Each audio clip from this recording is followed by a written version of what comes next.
Hello, thank you for watching this video. So on this video, I'll be doing question 1 of November 2020 question paper mathematics paper 2. This is what they call statistics or the data handling. So I'm going to try to read question 1 statement and then try to answer the questions that follow. So let's go. They are saying now, a maths teacher was curious to establish if Helena's mathematics marks influenced their physical sciences marks. So, in the table below, the mathematics and physical sciences marks of 15 learners in her class are given as percentage. I'll try to read this thing again. They are saying now, a mathematics teacher was curious to establish if her learners' mathematics marks influenced their physical sciences marks. Right? They are saying in the table below, the mathematics and physical sciences marks of 15 learners in her class are given as percentages. So, what they are saying here, this teacher of 15 learners was curious. She wanted to know if the mathematics marks were influencing the physical sciences marks, right? Which means if you're doing good in maths, how does that translate to physical sciences? If you're doing bad in maths, how does that translate to physical sciences? So we're investigating the relationship between the physical science, the maths marks, and physical sciences marks. So you look at the maths mark and see how that student performs on physical sciences. So that's what this teacher was curious or interested in investigating.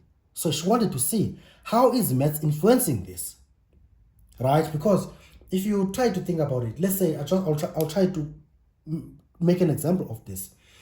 If you are doing maybe physical sciences or physics, paper 1, physical sciences paper 1, which is physics, you might know very well that a lot of physical sciences paper 1, which is the physics part, there's a lot of solving equations, trigonometry, a lot of stuff there.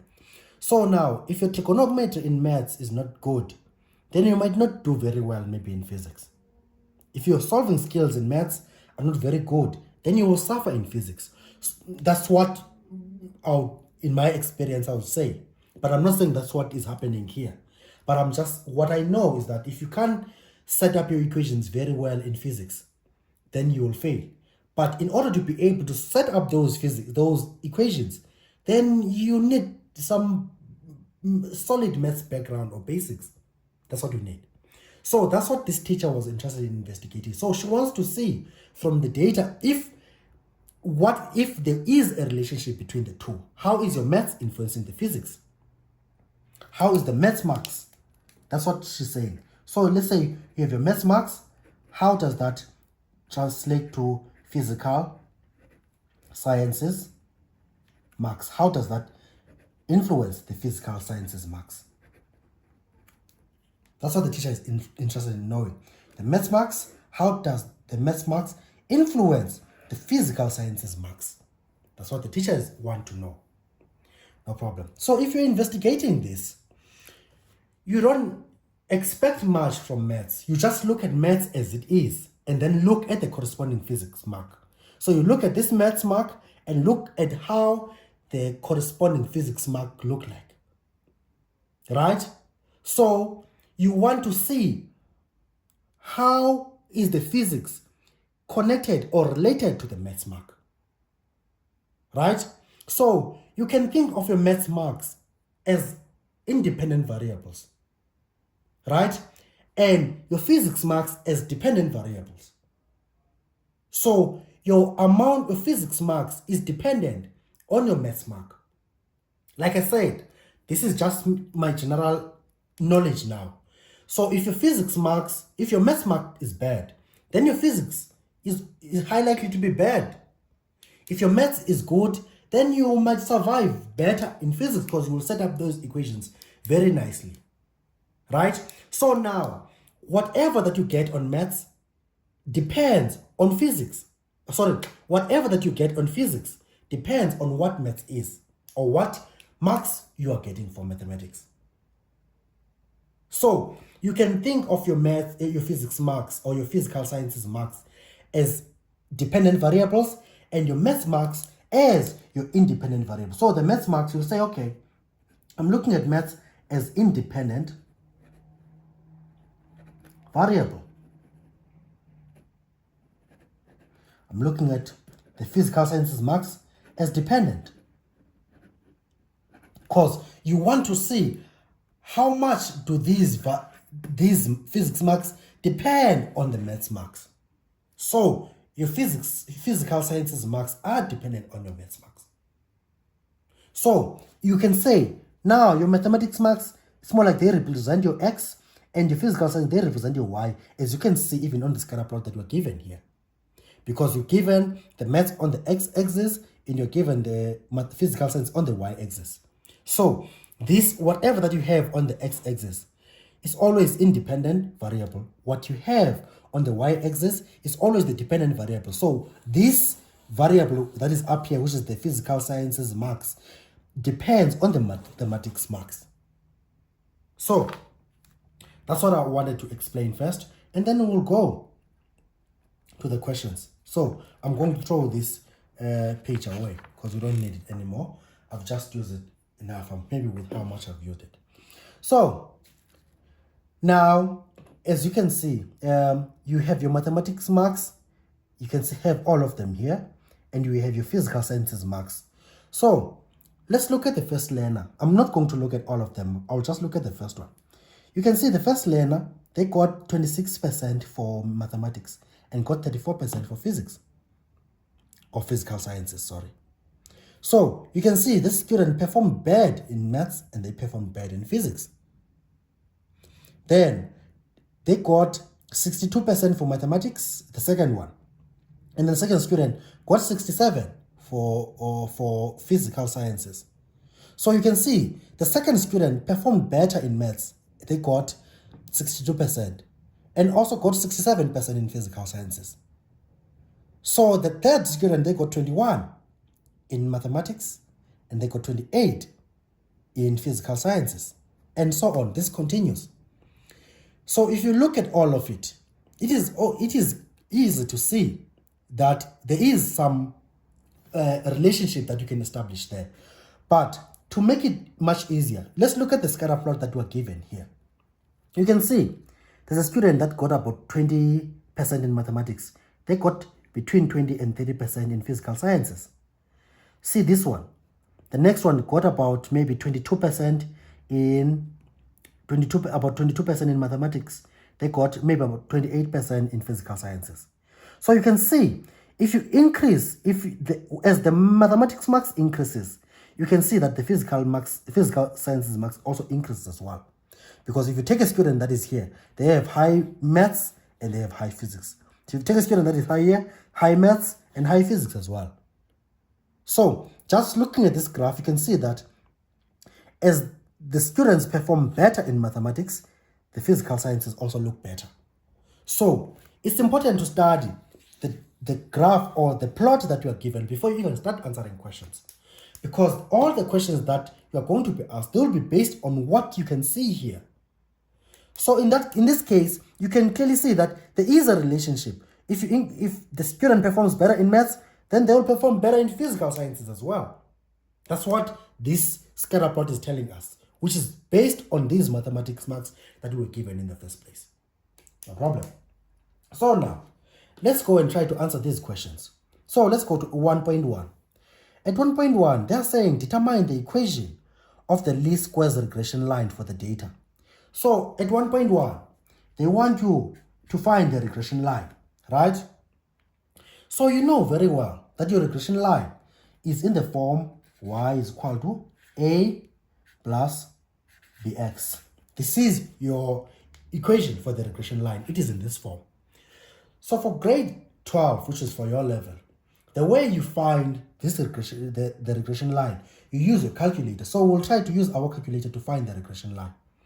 So I'm going to show you how to do this. So let's go. So you want to find the regression line for this data that you are given here. So what you need to do, you need to enter all this data of yours on this calculator. Then you'll be able to find whatever that they want you to find. So how do you do this? First, you switch on your calculator. And then what do you press? You press mode. Here's mode. So you're given these 5 options here. So out of this 5 options, you go to the second option, which is statistics. So you press 2, no problem. And then you can see at number 1.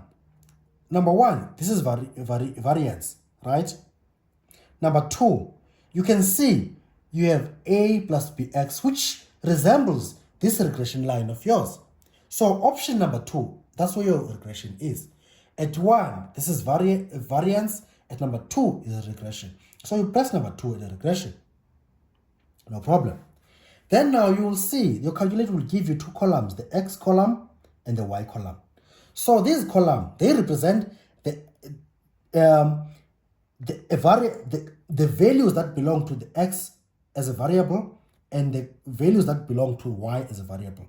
So the values that belong to x as a variable are those that are on the first row here, which is the x column, the independent variable. So for x, you will enter the independent variable, which is the top row of your data or on your table. And then at y, you will enter the second row of your table. So if you don't know how to determine the dependent variable or the independent variable, you can just use your graph. You can see the mathematics is plotted on the x-axis. So it should be on the x column. Then you should put the mathematics, which is the first row. And then on the y-axis, you plotted physical sciences marks. So which means on the y column of this, you should enter or you should insert your y values, which is the physical sciences marks. So what are we going to do? We're going to enter those in the marks now. So let's start. So how do you do this? The first one is 26 for mathematics, because I'm starting with the first one. I'm going to start with mathematics first. I'll enter all mathematics marks and then go to physical sciences marks so that I don't make any mistakes in between. So the first mark was 26. So you say 26, right? Only 26. To say 26, you say equal to. The next one is 62. Say equal to. The third one is 21. Equal to. The fourth one is 33. Equal to. The fifth one is 53. Equal to. The sixth one is 76. Equal to. The seventh one is 32. Equal to. The eighth one is 59. After that, or 59, not 53. It's 59. Then 43. Then 33. Then 49. Then 51. Then 19. Then 34. Then 85. Done with mathematics marks. Then we go to the top so that we can save the physical sciences marks now. So 26 was corresponding to what? To 34. Then 62, which is the 62 on the second entry, was corresponding to what? To 67. Then 28. Then 46. Then 65. Then 76. Then 26. Then 73. Then 50. Then what? Then 39. Then 57. Then 51. Then 24. Then 41. Then 80. No problem. So you can double check your values and see if they are correct or what. I will assume that they are correct. Then let's go now. So what they've asked us to find is the regression line. That's what they want us to find, the least squares regression line. So once you are done with your entering your numbers, so just say your AC. Then to find the regression line, you need to find the value of A and the value of B, right? How do you find those? So you say, okay, I want the value of A. You say shift, right? Then after pressing your shift, you come to 1, which is stat, because once you start with shift, then go to 1. You are going to the statistics options. So stats. Then you are dealing with regression, not variance. So regression is number 5. There you want the value of A. The value of A is number 1. 1 is equal to. So you get that your value of A is 9.5. So we're getting that our value of A is equal to 9.50. This is the value of A. No problem. What do we need now? We need the value of B. We need the value of B. How do you find the value of B? You follow the same method. Say AC, then you say shift, and then go to statistics on option number 1. Then you say option number 5, which is regression, then number 2. So you get that your value of B is what? Is 0.91, because you will round off that to 2 decimal places. So it's 0.91. That's the value of A and value of B. You found them using your calculator for your level at least. So now to write down the regression line is easy. Substitute A there and substitute your B there. So your regression line is equal to Y is equal to A, which is 9.50, plus B, which is 0.91 times X. So this is your regression line. And look, your regression line is representing what? Your regression line is representing your Y values. What are your Y values? Your physical sciences values. And your X there represent your mathematics values. So if you solve on this equation, if you solve for Y, you'll be finding the physical sciences values, because you said the Y value is what is plotted on the Y-axis is the physical science. So the Y represent the X value, the physical sciences, and the X represent mathematics. That's what you need to keep in mind. No problem. Then this is our regression line. Then we move to the next question, which is 1.2. What are they saying at 1.2? At 1.2, they are saying, draw the least squares regression line on the scatter plot provided in the answer book. So they want us now to plot the regression line on the scatter plot that is given on the answer book. So I don't have the answer book here, but what I have this scatter plot which is in front of me here. So I have this scatter plot, so I'm going to use this one which is on this question paper. So that's what I'm going to try to do. So now what we're trying to do, we're trying to draw the least squares regression line on this scatter plot that we're given here. So what are we going to do? We must first find the lowest mathematics marks here and the largest mathematics mark. So, which means we must find the lowest mark, which is this one here, and the highest mark for maths, which is that one there. So the lowest mark for mathematics is what? The lowest mark for mathematics, you can read it here, or maybe you can look for it up there. It looks like it's 19%. So the lowest mark for mathematics is what? It's 19. That's the lowest mark. And then you must also find the largest marks for mathematics. What is the largest marks for mathematics? Which is that mark over there. Look like 80 something. So I would think it's this 85 there. So you have your lowest mark and your largest mark. No problem. So now the next thing that you need to do, you need to approximate the physical sciences mark, right? Because these X values that you have here belong to mathematics.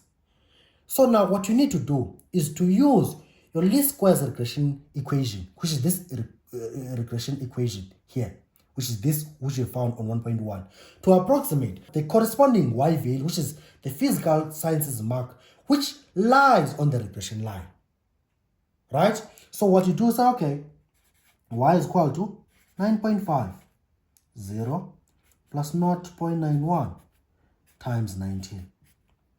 So the mark that you will get here is the physical sciences mark, which correspond to that 19%, for mathematics, but not the actual. But it's not the actual mark that was got by that student who got 19%, but it's what lies on the regression line. So the mathematics, the physical sciences mark that you'll get is the mark that lies on the regression line. So let's go and get that number. So you punch this, you say 9.5 plus 0.91 times 19. So this 26.79. So you get 26.79. So this 26.79 is an approximate physical sciences mark that lies on the regression line. This is the approximate physical sciences mark that lies on the regression line. And then now you also need to find the approximate physical sciences mark that lies on the regression line for the maximum mark for mathematics. So what do? You say y equal to 9.5 plus 0.91 of 85, right? So your y is equal to, say, this is what? This is your 85. What do you get? You get 86.85. Get 86.85.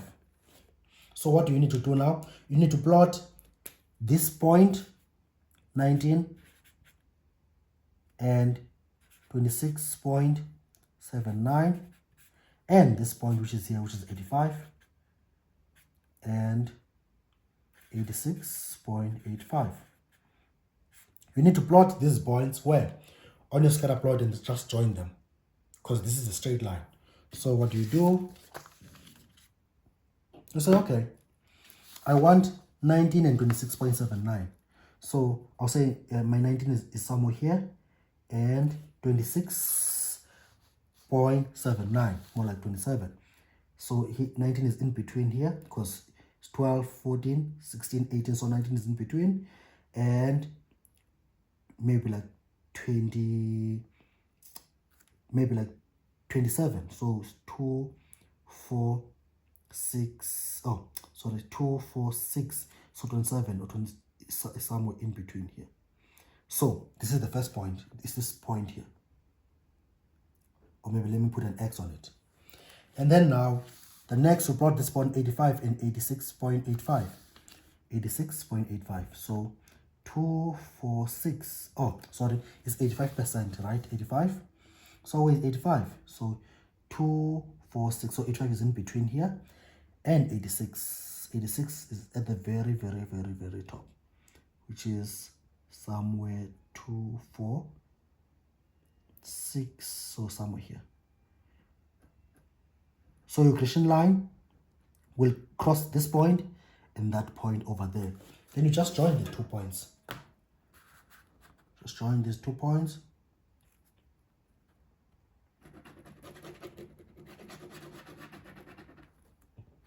This is your regression line. It will look like this. It will pass this point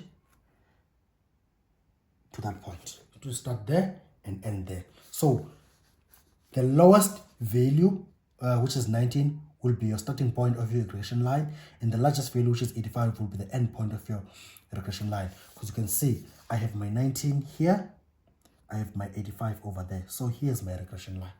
It looks like this. I'm not sure if it's very nice looking, but this is how to do it. I hope it does make sense to you as it does to me. So I'm going to move to the next question. What does the next question say? So this is 1.3. They're saying now, predict physical sciences mark of a learner who achieves 69% for mathematics, right? So now what they want us to do, they want us to predict the physical sciences mark of a learner who achieved 69% for mathematics. So how are we going to do that? You have a few options to do this. So the first thing, you must first locate your 69%, right, on this thing. So this is 70, so your 69 is somewhere here. It doesn't look very nice here. And then you take your 69, you join it straight to your regression line.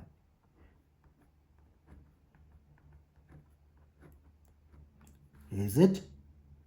And then if you want the physical, because this is the mathematics marks, which is 69, right?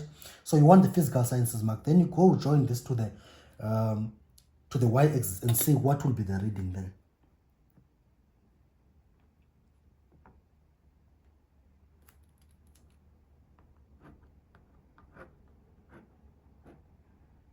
So This is your mathematics mark. Here, you go to your regression line and pull it here. To read it here, you can see that this is 70, 72, 74, 76, 78, 80. So it's about 72%. So at 1.3, if I want to predict the physical sciences mark, I will do this. I'll say, okay, I've plotted my 69 and went to the regression line, and then from the regression line, go read that mark that you see there. So I get that at 1.3, the mark will be 72%. So if you get 69 for mathematics, you'll get 72% for physical sciences. This is one way to do it from this graph, right? But also, the other way, you can use your regression line, which is equal to 9.5 plus 0.91x. So the regression line, you can use it to extrapolate or interpolate, right? So when you extrapolate, you can use it. For example, you can see that the marks that you can see on this graph, they end at 85% for maths, right? And maybe about 86% or 87% for physical sciences. Oh no, not 87%. And 80% for physical sciences. That's what you see. So the marks that you see on this graph of yours, they end at 85%. This is the maximum, 85% maximum for mathematics and 80% maximum for physical sciences. So if you want to know how much a student that obtained maybe 95%, 95% is not shown here because this ends at 90. Let's suppose that there was a student that obtained 95% in mathematics. So you want to know how much they would get for physical sciences.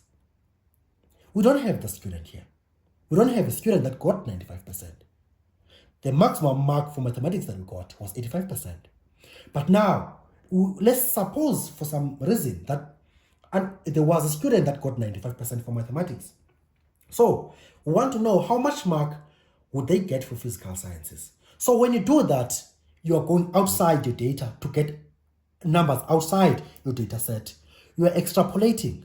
It's called extrapolation, which means you are getting numbers outside your given data using the trends that you know, which in this case, this line of best fit or this regression line that is in front of you, right?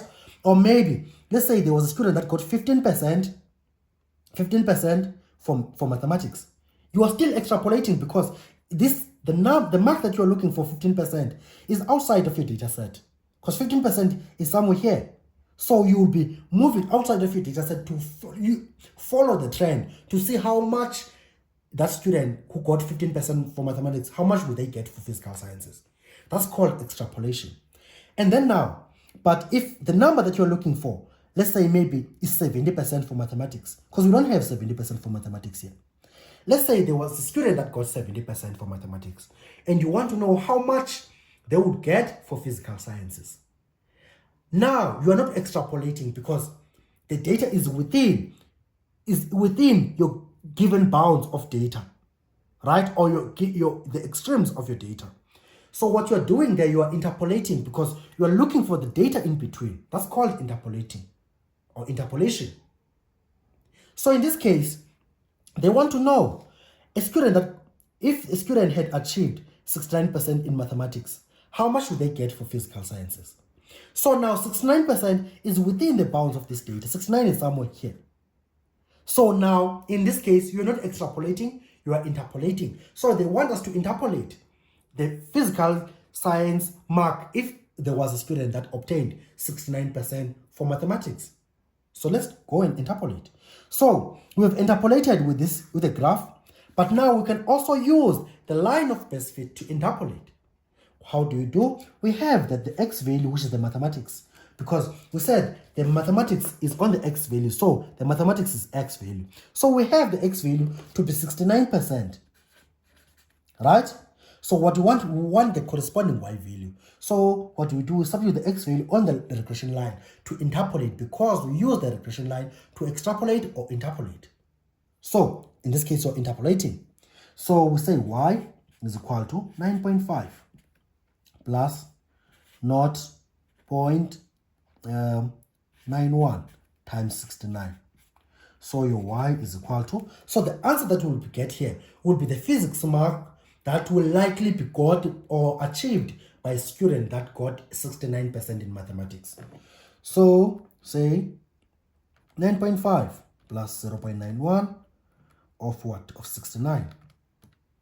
So a student that obtained 69% in mathematics, right, will get 72, will get what? 72.29% in physical sciences, right? Or let me try to do this and see how accurate these things are. A plus, say, B into 69. Yeah, it's more or less the same. So a student that goes 69% in mathematics will get around 72% in physical sciences. We call this an interpolation because it's a number that we found between the extremes of our data. And the extremes of our data is the 19, which is the smallest, and the 85, which is the largest in mathematics. So anything in between, if you want a value in between or an approximate value in between, we're interpolating. It's an interpolation. If it's outside the extremes, that's extrapolation. So we're done here. We go to the next question. What is the next question? Which is 1.4. They're saying, write down the correlation coefficient between mathematics and physical sciences marks for the data. So they want to find the correlation coefficient. So 1.4.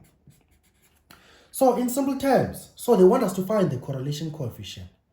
So the correlation coefficient is represented by R, right? So I'll just try to make it as simple as possible. For your level, I'll just simply say your correlation coefficient R, right? It tells you the strength of the relationship between your variables, right? So in this case, the correlation coefficient, it will tell us the strength of the relationship between mathematics and physical sciences. Is it strong? Is it weak? Is it negative? Is it positive? That's what the correlation coefficient is telling us. It tells us the measure of strength of the relationship between your variables of interest, which is the mathematics in this case, and the physical sciences. So the correlation coefficient is from -1 to +1. Your correlation coefficient ranges from that point. It ranges from -1 to +1. Or maybe I can simply just plot it like this. Let's say I have a line here, a timeline or a number line, don't know. So we have -1 here. Oh, sorry, -1, and you have 1 here. So this is your correlation coefficient from here to there. So your correlation coefficient is from -1 to 1. So if your correlation coefficient is 1, which means at this point is 1, is here, you can see it's at 1, right? Is it negative or positive? It's positive. So what you have, the kind of correlation that you have, is called a perfect positive correlation. I'm not going to write correlation again. So what you have here, at this point, you have a perfect positive correlation. At this point here, what do you have? You also have a perfect but negative correlation if your correlation is equal to -1. If your correlation is equal to -1, it's called a perfect, if your correlation coefficient is equal to -1, it's called a perfect negative correlation. If your correlation coefficient is equal to 1, it's a perfect positive correlation, right? Then, if your correlation coefficient is very close to -1, let's say your correlation coefficient is very close to -1, it's called what? It's called strong. It's a strong negative correlation. If it's close to +1, what do they call it? They call it a strong positive correlation. Then, if it's far from -1, if it's far from 1, it's weak positive correlation. Let's assuming that it's greater than 0, of course. Then, if it's far from -1, but on the negative side, it's called, what is it? It's a weak negative correlation. No problem. So what we need to do now, we need to go to our calculator again to find the correlation coefficient. How do we do that? Say shift, say statistics again, then number 5, regression. Then 3 is your correlation coefficient R, which is equal to 0.95. So your R is equal to 0.95. Where is it? Is it there or there? It's positive, so it's close to 1. It's very close to 1. 0.95 is very close to 1. So what you have there, you have a strong positive correlation between your mathematics and your physical sciences. Because I said the correlation coefficient, it tells you the relationship between your independent variable and your dependent variable. In this case, our independent variable is the mathematics and the dependent variable is the physical sciences. So there's a strong positive correlation between mathematics and physical sciences. So in this case, they wanted us to write down the correlation coefficient. So we have written it, is that. So we're going to move now to 1.5. So we've written our correlation coefficient is 0.95. Done. What are they saying at 1.5? At 1.5, they're saying at 1.5, comment on the strength of the correlation between mathematics and physical science for the data. That's what we just said. They wanted to comment on this, on the value of this correlation coefficient. I said already that is a strong positive correlation. So what you're going to say, you can just say there is a strong positive correlation between mathematics and physical sciences.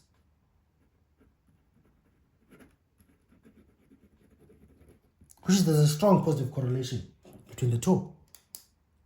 That's how we interpret this, which means, yeah, I'll stop there. There's a strong positive correlation. Decide like this. If it's here, strong positive, here, strong negative, here, negative, perfect positive. Use this thing. If it's far, it's weak positive, weak negative, depending which side it's on of 0. So I'm going to move on to 1.6. This was 1.5. So what are they saying at 1.6?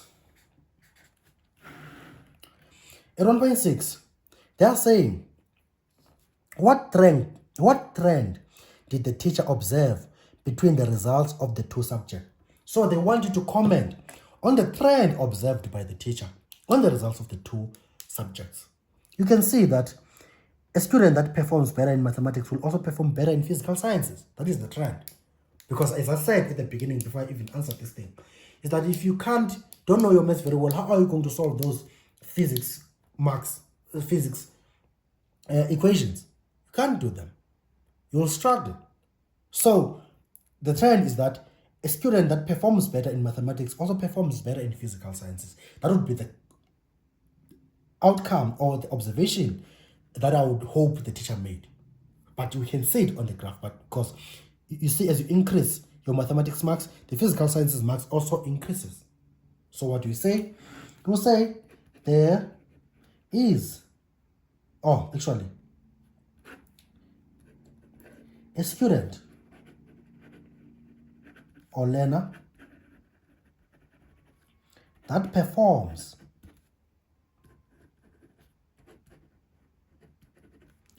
better in mathematics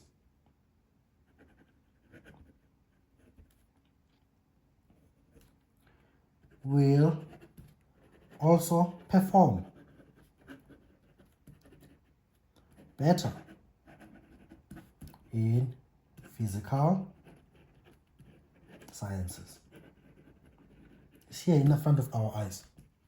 A student that passes maths will also pass physics. It's easy, you can see. And I think we're done with this question. And I hope it does make sense to you, as it does to me.